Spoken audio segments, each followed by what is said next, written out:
بڑا علی علی حسین حسین کر رہے ہیں، کیا شیعہ تو نہیں ہو گیا؟ ہنسی آتی ہے ان لوگوں کے دماغ پر، ذہن پر اور ان لوگوں کے علم کے اوپر جو لوگ یہ بات کہہ رہے ہیں۔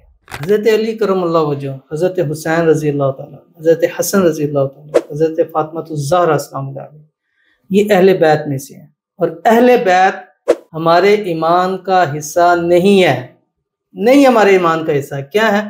ہمارا ایمان ہے، حصہ نہیں ہے، ایمان ہے۔ کیوں؟ ان کے بغیر تو ہمارے ایمان کامل نہیں ہے۔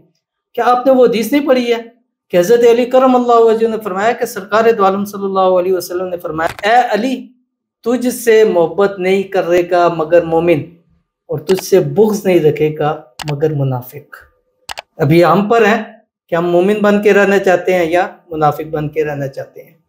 کیا آپ نے یہ حدیث نہیں سنی کہ آپ علیہ الصلوۃ والسلام نے فرمایا کہ حسن و حسین رضی اللہ تعالیٰ عنہ کہ وہ نوجوانان جنت کے سردار ہیں؟ کیا آپ نے نہیں فرمایا کہ آپ علیہ الصلوۃ والسلام ایک مرتبہ حضرت حسین اور حضرت حسن کو پکڑا اور فرمایا کہ اے اللہ تو ان سے محبت کر کیونکہ میں ان سے محبت کرتا ہوں، اور ان سے بھی محبت کر جو ان سے محبت کرتے ہیں۔ تو یہ حدیثیں اور یہ چیزیں ہمارے لیے کیا کافی نہیں ہیں کہ جو ہمارا ایمان ہے، نوجوانان جنت کے سردار ہیں یہ شہزادے، اور سردار سے بگاڑ کر بھی کبھی کوئی جنت میں جا سکتا ہے؟ قطع نہیں جا سکتا۔ تو یہ ہمارا ایمان ہے، ان کے بغیر ہمارا ایمان پورا ہی نہیں ہو سکتا۔